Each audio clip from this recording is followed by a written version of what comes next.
U rikthyem sërish në studio për të vazhduar edhe më tej me të ftuarit tanë. Kësaj radhe do flasim pikërisht për muzeun mobil që është tani në Qarshin e Vjetër në Shkup, apo konkretisht të themi në Çifte Hamam, që është hapur pikërisht mbi jetën e profetit Muhamedit a.s. Dhe këtu me mua sot në studio kemi zotrinë Xhabir Emini, drejtori i Muzeut të Muhamedit a.s. Mirë se erdhët, i nderuar në emisionin tonë në Ritmi i Ditës. Mirë se ju gjetëm. Atëherë të flasim fillim si lindi ideja për krijimin e këtij muzeu të mobil pikërisht mbi jetën e profetit pejgamberit apo Muhamedit a.s. Fillimisht ju falenderojmë që e keni pa të arsyeshme që kemi pjesë e emisionit tuaj. Më pas, normal, ideja nuk është që është tani për tani, ne këtë ide kemi që më herët. Mirë po, sigurisht, derisa të piqen kushtet, derisa të vijë momenti i duhur që të realizohet muzeu, duke marrë parasysh çdo herë rrethanat, ndryshimet, metodat që duhet të ndryshojmë në mënyrën e prezantimit të jetës së Muhamedit a.s. Deri tash normal që më tepër kemi ndëgjuar apo kemi lexuar për profetin Muhammed a.s. Po ne mendojmë se ndoshta forma më e mirë është që përveç që të ndëgjojmë, përveç që të lexojmë, pse jo edhe të kemi mundësinë në mënyrë virtuale të shohim se si ka qenë jeta e profetit Muhammed, si ka qenë veprimtaria e profetit Muhammed, dhe menduam se është momenti i duhur të dalim me diçka unike dhe vendase, për shkak se sa e di unë ka edhe një muzej të tillë në Bosnjë dhe Hercegovinë, ndërsa vendase nuk kishte edhe në gjuhën shqipe, me thënë drejtën, dhe ne u përqendruam, punuam fuqishëm dhe sot e kemi muzeun që secili ka mundësi jo vetëm ta ndëgjojë dhe ta lexojë jetën e Muhamedit a.s., por edhe mund të vijë ta shikon dhe ta përjeton atë emocion në mënyrë pra vizuele ose në mënyrë shumë pragmatike. Pra ky ishte krejt ideja, qëllimi se pse duhet të cillim në mesin e shoqërisë sonë një projekt të tillë. Pikërisht para muajit të bekuar të Ramazanit, dhe kjo sadopak për mund të themi për ne si qytetar të besimit musliman do të na gëzoj për të parë, për të mësuar edhe më tepër mbi jetën e profetit Muhamedit a.s. Mund të na thuani se çfarë nevoje shoqërore apo edukative synon të plotësoj ky muzej mobil? Sigurisht, kur e kemi parasysh se vetë Zoti në Kur'an ka thënë se Muhamedi a.s. është shembulltyra më e mirë e njerëzimit, vetë profeti Muhammed ka qenë shembull për njerëzimin. E tani nevoja se në çfarë forme do ta prezantojmë, sidomos tek të rinjt, këtë figurë kaq të rëndësishme të njerëzimit. Ne e vërejtëm se iniciativa të tilla të ngjashme, sidomos në trojet tona shqiptare, nuk ka, dhe menduam se forma se si e sollëm atë, që bëm një mishërim midis metodave klasike dhe atyne moderne, për të sjellë të rinjve, të sjellë shoqërisë në përgjithësi këtë projekt, menduam se është mjaft e nevojshme. Menduam se është e nevojshme të njihen përsa afërmi me jetën e pejgamberit a.s. Domethënë të njihen në mënyrë të denjë, në mënyrë të drejtë, se si ka qenë jeta e profetit Muhammed, për shkak se këtë projekt nuk e bëjmë vetëm ne, kjo është në bashkëpunim me një qendër Hadarat Taiba në Medinë, ku punoj një numër i madh i analistave dhe hulumtuesve mbi jetën e profetit Muhammed, duke hulumtuar të gjitha thënjet e tij. Domethënë qoftë për formën se si është duk Mekka, qoftë për formën se si është duk Medina, qoftë për çështjen e hijretit që ne e shfaqim aty, qoftë për luftrat që i ka udhëheq Muhamedi a.s., qoftë për statusin e të rive dhe si trajtonte të rinjt Muhamedi a.s., qoftë për trajtimin e grave, do të thonë pjesës femrave në kohën e profetit Muhammed. Pra, duke pas parasysh të gjitha këto, do të thonë cilat janë mjaft origjinale dhe janë mjaft të vërtetuara, ne mendojmë se ka një rëndësi të veçantë të sjellet një projekt i tillë dhe ashtu të paraqitet para shoqërisë, me thënë të drejtën edhe pse jo të mos i thyem disa paragjykime ose stereotipe të cilat ndoshta me pa të drejtë janë paraqit për profetin Muhammed, edhe shoqërinë muslimane në përgjithësi. Ndoshta e dim që ky muzej, kur është hapur edhe me motën model jete. Sigurisht. Dhe kjo ka qenë ndoshta edhe arsyeja, qëllimi kryesor i këtij për të parë se si ka qenë jeta në atë kohë një shembull për të marrë për së miri. Pse konkretisht këtë? Ju e potencuat pak a shumë se kjo është pse u zgjodh model jete. E thash pak më herët, domethënë duke u bazuar çdo herë në ajetin që Zoti thotë ju e keni shembulltyrën më të mirë tek Muhamedi alayhis salam, dhe vërtet nëse do të merret si personalitet profeti Muhammed, dallon nga gjithë profetët tjerë, për shkak se ky i përfshi brenda vetes të gjitha sferat e jetës. Profeti Muhammed si prind, profeti Muhammed si bashkëshort, profeti Muhammed si një i ri, profeti Muhammed si një lider shtetëror, pra profeti Muhammed si një lider politik, të gjitha si një lider, do të them edhe shpirtëror, në të gjitha aspektet e jetës ne kemi atë model. Andaj edhe vetë moton, kur e biseduam me bordin e muzeut, i kishëm disa ide për moto, tham jo, mota e më e mirë që t'i shkonte profetit Muhammed ose muzeut të profetit Muhammed, tham është model jete, sepse vërtet ai është modeli më i mirë që gjithë secili mund të merr nga ai. Ai mund të jetë model edhe për atë që është i pasur, mund të jetë model edhe për atë që është i varfër, pra për gjitha sferat e jetës, për gjitha individët, po edhe model edhe për jo muslimanët. Pse?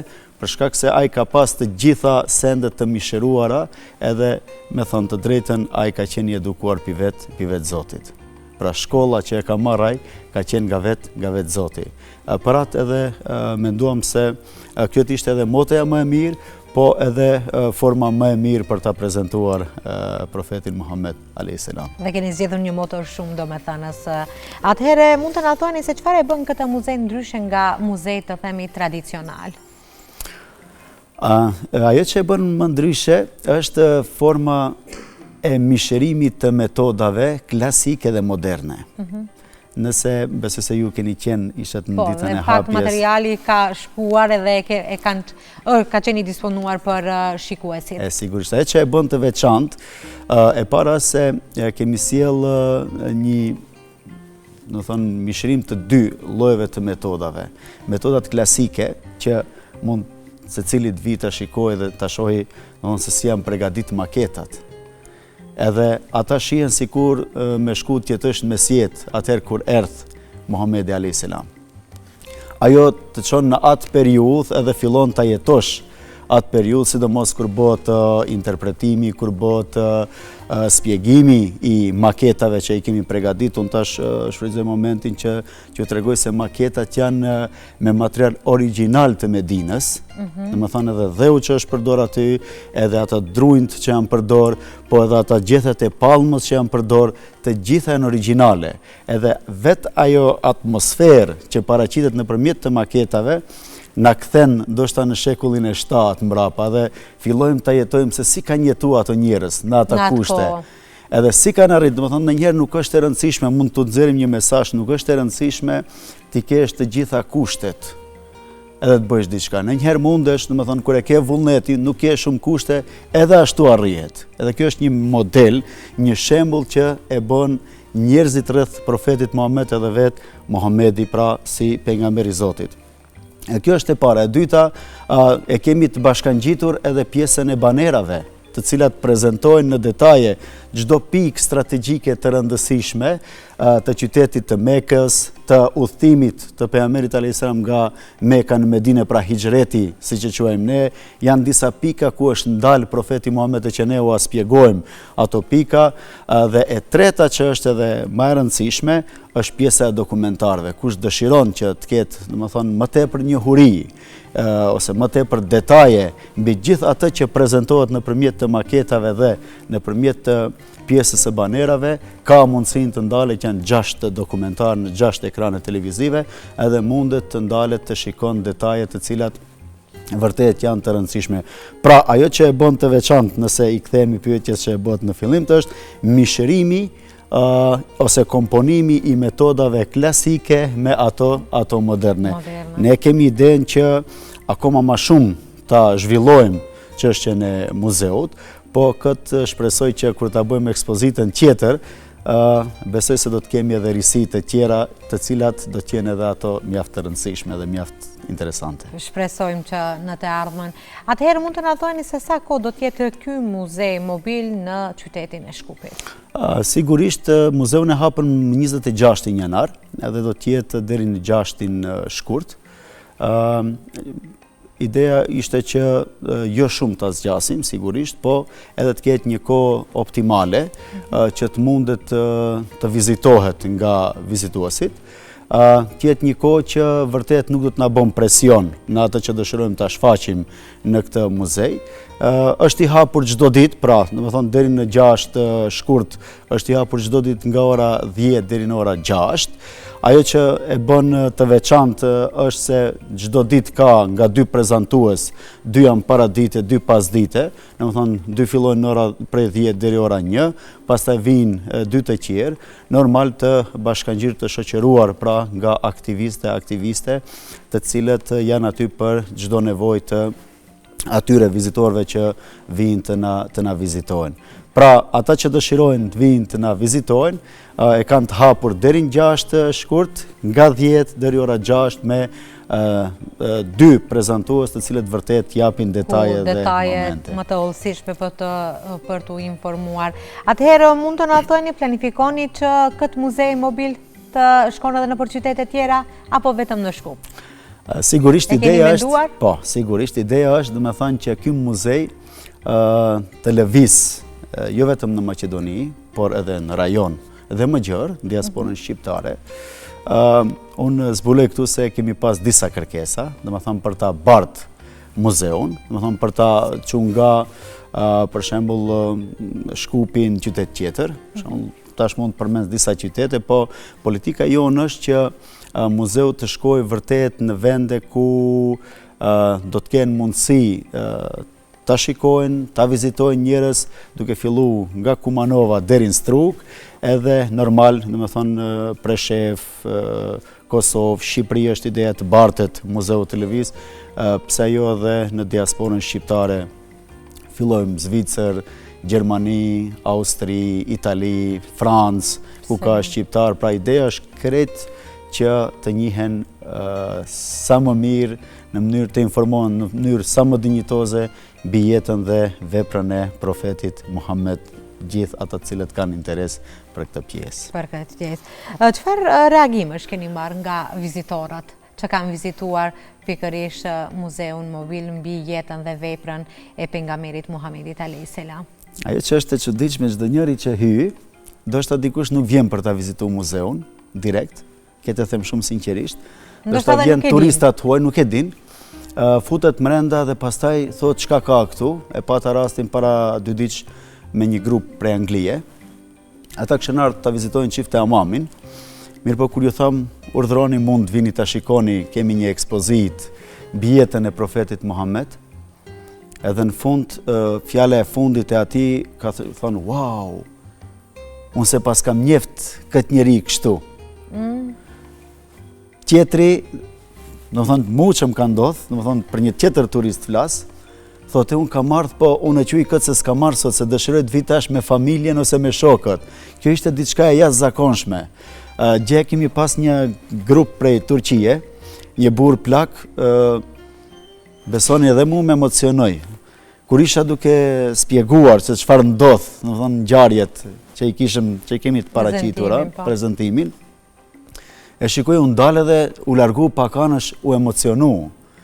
Domethënë, ata që sidomos që e vizitojnë për s'pari herë, ato befasohen nga ajo që shohin edhe nga ajo që ndëgjojnë. Se ndryshe është, edhe më herët e thash, ndryshe është diçka ta ndëgjosh vetëm, ta lexosh apo ta shikosh, edhe të futesh, të jetosh me atë. Domethënë, kjo është mundësia që fillojnë turistët ose ata të cilët vinë vizitorët, futen edhe bashkarisht jetojnë me ne në ato çaste, përderisa është gjysore prezantimi që e bëjmë brenda vet muzeut. Pra kanë disa nga reakcionet, reagimet që i kemi marrë gjatë kësaj periudhe. Unë besoj se gjithë prezantuesit tjerë kanë pas momente interesante. Çfarë shpresoni që njerëzit të marrin me vete pasi që kanë vizituar muzeun?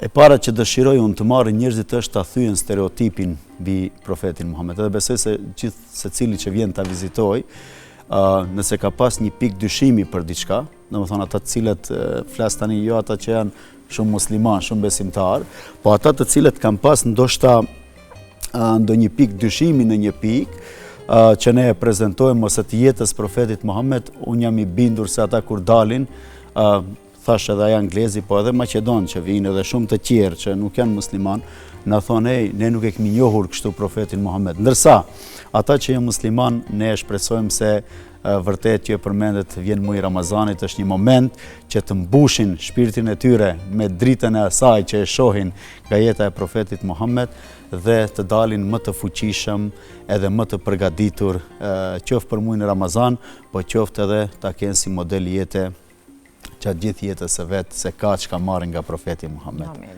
A planifikoni ta zgjeroni muzeun me materiale apo tema të reja të themi në të ardhmen? Po, e përmendëm pak më herët, po tani do të Cilat do të janë ato? Çfarë do presim? Jemi duke punuar në 2 sfera momentalisht. Sfera e parë është të sjellim disa gjësende që i ka përdor profeti Muhammed, si për shembull ena që është ushqyer, ena që e ka mat drithin për shembull për zeqatin kur e kanë dhënë ose sadakat që i kanë dhënë në kohën e profetit Muhammed. Do ta sjellim hutben ose mimberin, ajo është ato 3 shkallët që i ka përdor profeti Muhammed alayhis salam.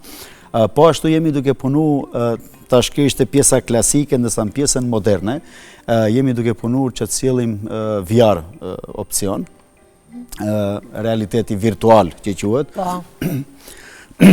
Besoj se do t'jetë një diçka që do t'ja vlej. Pra tam do të shkojmë shkallë, domethënë hap pas hapi, ngadal, edhe besojmë se do të ketë edhe shumë surpriza të tjera. A ka plane që ky projekt të themi përveç që ju i cekët që të jetë i përhershëm? Ky projekt të themi dhe mos të ndalet, përveç se të vazhdoj, të jetë në Shkup, të në për qytete tjera të shkoni e kështu me radhë, që mos ndalet. Ky projekt të themi vetëm se të zgjerohet edhe më shumë lidhur mbi jetën dhe veprën e pejgamberit të Muhamedit alayhis salam.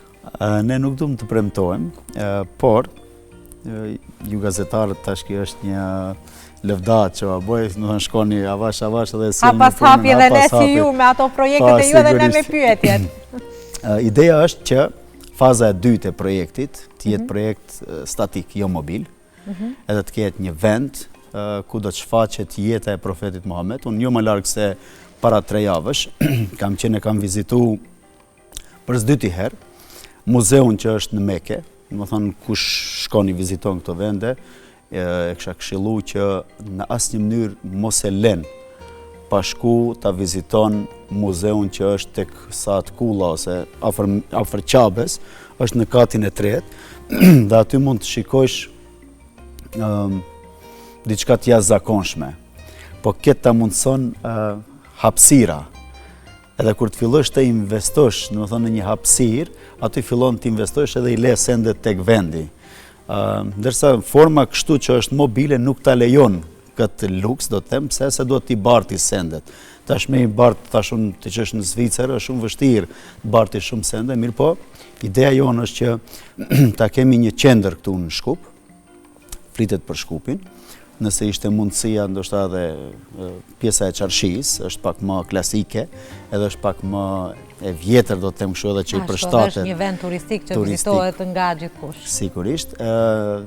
Shpresojmë që jetë faza e dytë e këtij projekti, ndërsa në fazën e parë tash mundohemi ta rrisim këtë që e kemi si projekt, ndërsa faza e dytë është ajo që nuk ju premtojmë, se me premtimi është borxh, po besojmë me lejen e Allahut edhe me ndihmën e donatorëve që të arrijmë edhe tek kjo pjesë, edhe pse ka në fillim kur kemi shkuar, kemi vizituar donatorët e këtij projekti, ata na kanë thënë pse s'mendoni për fazën e dytë.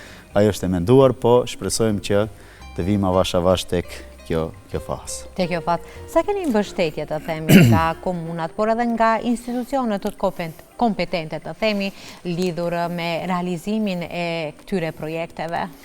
Unë shfrytëzoj rastin t'i falenderoj, domethënë sidomos komunën e Çajirit,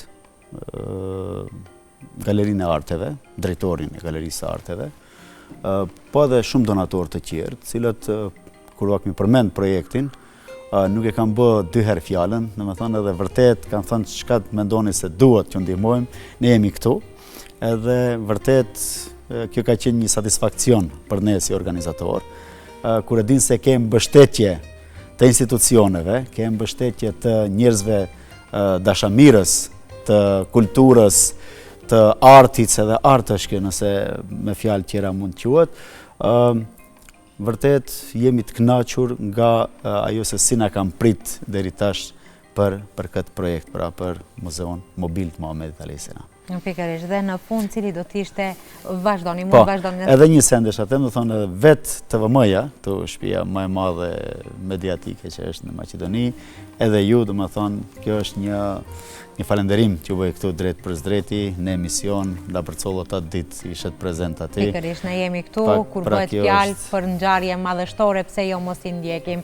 Dhe në fund cili do të ishte mesazhi juaj për gjithë vizitorët apo edhe për ata të cilët ende nuk e dinë për një muze që ekziston i tillë në vendin tonë, një muze mobil mbi jetën dhe veprën e profetit.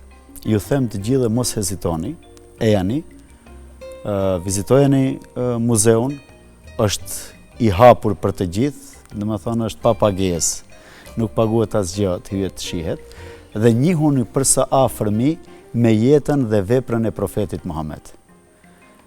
Nëse mendoni se jeni të zanë, ndani një periudhë kohore, një orë brenda ditës, flas një orë me ardhje, shkuarje, flas për ata që janë në Shkup, sepse qytetet tjera do të kenë mundësi, do thonë ta shikojnë ndoshta edhe në qytetet e tyre. Dhe them, hajdeni e jani t'i shijojmë, t'i përjetojmë bashkarisht gjysore disa emocione, mbi jetën dhe veprën e pejgamberit alayhis salam. Dhe nuk them që ju garantoj, po jam i bindur se nuk do të dilni ashtu siç keni hyrë, do të dilni me krejtësisht emocione të tjera.